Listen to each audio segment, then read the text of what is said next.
Welcome back, boys and girls. Remember yesterday when I talked to you about the safety steps? Well, the reason I'm standing up today is because I wanted to show you the safety steps. Remember yesterday we talked about the safety steps? Number 1, say words that mean no. Number 2, get away. Number 3, tell a grown-up. But today I want to show you how we do the safety steps. That's where I'm going to introduce you to my friend Stanley. He happens to be a safety expert. He happens to know the safety steps, but also he happens to be a snail. This is my friend Stanley. Hi, boys and girls. That's my friend Stanley, and he knows how to do these safety steps. So I'd like you to stand up out of your seats right now with Mrs. T. Stand up. All right, good job.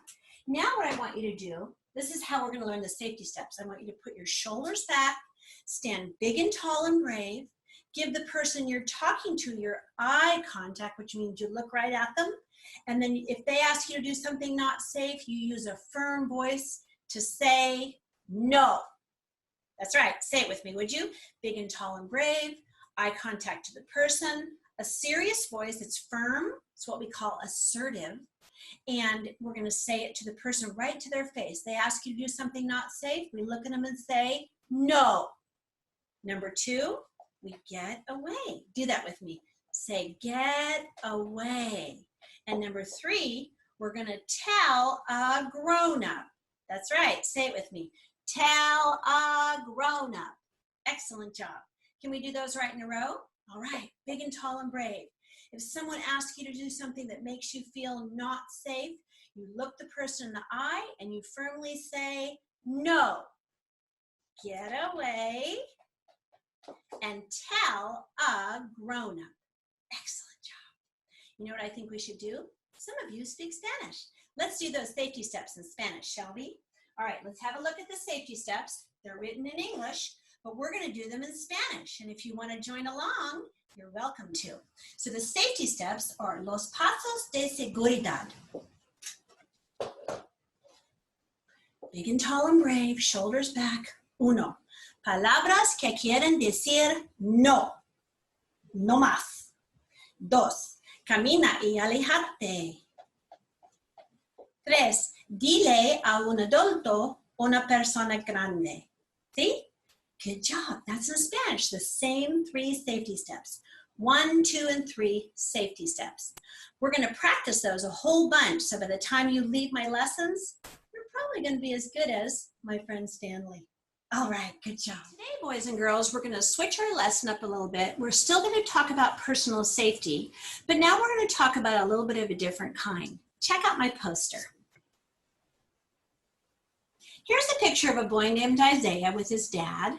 You can see they're at the park. What are they doing? Hugging, yeah? You see Isaiah has his arms around his dad. His dad's picked him up. He has his arms around him. Their faces are very close together. They both look happy. This kind of a touch Dad and his son are doing is called a safe touch. Can you say that with me? Yep. Safe touch. Safe touches are touches that make us feel good and happy, like when your mom and dad tuck you in bed at night, or when you get a hug and a kiss from mom and dad, or you hold hands with a grown-up to cross the street. How about you snuggle on the couch and watch a movie, which you're doing a bunch of right now, being at home, right? Or petting your dog is a safe touch. Giving your friend a high five is a safe touch. Those are called safe touches. Can you say that with me one more time? Safe touch. Excellent job. Check out my next poster. This is a poster of a boy and a girl on the play structure. You can see the girl is starting to go on the monkey bars. What's the boy behind her going to do? You're right. He's trying to push her. Would you call that a safe touch? No. This one's not called a safe touch. This one's called a not safe touch. Can you say that with me? Not safe touch. Excellent job. A not safe touch is the touch that could hurt you. Like him pushing her, she could hit her head or fall down. That's a not safe touch. Let's think of some other not safe touches. How about someone pushes you down the slide when you're not ready? Someone throws sand at you in the sandbox or hits you. What about pulling hair or scratching somebody? That's a not safe touch. When they have their backpack on, if you yank their backpack, it's going to hurt their shoulders, right? Or what if somebody has a hood on their jacket and you pull the hood in the back, it chokes their neck. Those are not safe touches. Can you think of a not safe touch? There's a bunch of them. So far we have two kinds of touches. We have a safe touch and a not safe touch.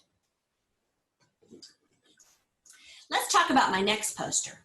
Here's a picture of a mommy at the park, and she's with a boy that she knows well. Once a week, a bunch of moms and a bunch of kids go to this park on a play date.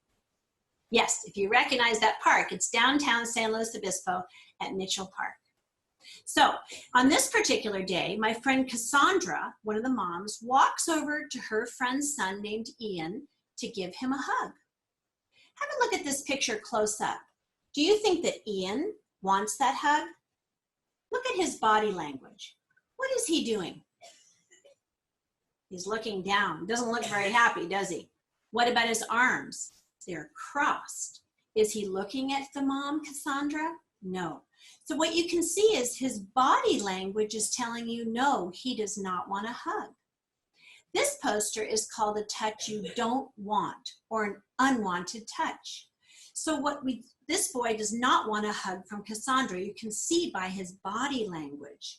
A body language works, but it's not nearly as good as using your words. So we want to use our words if there's a touch we don't want. And guess what? You get to choose. If you don't want someone to touch you in a certain way, you can say with your words, I don't want you to hug me. You get to choose. I'd like you to learn to make comments that start with an I, because it is about you. You don't want the touch. So we'll start with an I. I don't want you to touch my hair when you sit behind me. I don't want you to grab my backpack. I don't want you to push me too high on the swing because it makes me feel scared. I don't want you to tickle me. Those are called an unwanted touch. This is called an unwanted touch, and you get to choose. Let me talk about a few examples of not an unwanted touch. Let's say that you have a babysitter come over, and the babysitter is an 18-year-old girl, and she's really, really nice, and she says, hey, when the movie starts that I made some popcorn, I brought some cold lemonade, and I brought some candy even, and when the movie starts, I really want you to sit on my lap. You want to do that with her, but you don't really want to sit in her lap. You don't want to. So what can you say? Say it for me. Yes, you can say, I don't want to sit on your lap, because you get to choose. Even if you're 5 and 6 years old, if you don't want a certain touch, you get to choose, and you could say, I don't want that touch. How about if you're wrestling with your dad? How many of you like to wrestle with your dad? It's a lot of fun, right? Wrestling with our moms too. Let's say you're wrestling with your dad. He's probably big and strong, and you're 5 and 6. And maybe when you're wrestling, he's so big and strong, you get tired and you want a break. How do you ask your dad to stop because you don't want to wrestle anymore? What would you say? Yes, Dad, I need a break. Dad, I'm tired. Dad, can we please stop wrestling now? That's exactly right. I want to stop wrestling for a little bit, Dad. So you get to choose. When you ask your dad to stop wrestling, does that mean forever and ever? No, it just means until the next time. But right now, I want to stop wrestling. All right, let's talk about hugging if somebody that's a stranger wants to hug you. Let's talk about strangers for a minute. Let's say you're at the grocery store and you're with your mom shopping, and a person that you don't know, that's what a stranger is, someone you don't know and you haven't met. They walk up to you at the store and go, oh, you're so cute. Your big blue eyes, or your dark hair, or you're wearing a cool shirt, and I want to hug you. But you don't know that person, they're a stranger. What should you look at them and say? That's right. No, I don't want a hug from you. But a stranger is different, right? Because if it's someone you don't know, they shouldn't ask you for a hug. So you can say, no, you can't hug me, or you can even say, you're a stranger. I don't hug strangers. You get to choose on that. But what if it's your mommy's friend and your mommy's friend goes, come over here and give me a hug, and you really don't want a hug from your mommy's friend? What could you say? Yeah, no thank you. I don't want a hug today. So those are our touches for today. Safe touch, not safe touch, and unwanted touch. Those are important words for your word bank. And when we start up our lesson next time, we'll start with those three. So do me a favor and put those in your brain. Safe touch, not safe touch, and unwanted touch. All right? Before I go, I'm going to tell you something. My friend Stanley says he wants to say goodbye to you too. Sometimes, not all the time, when Stanley says goodbye, he likes to do, I guess you could call it a snail thank you to you. Are you going to do it? Oh gosh, he must like you. So when a snail says thank you, guess what they do? They can't talk, so they decide to pass out a slimy, sticky, juicy, wet snail thank you, which is a big snail. Mwah! Uh-oh, you just got a snail kiss. Thank you so much for being with me today, and I will see you next time when we talk about personal safety.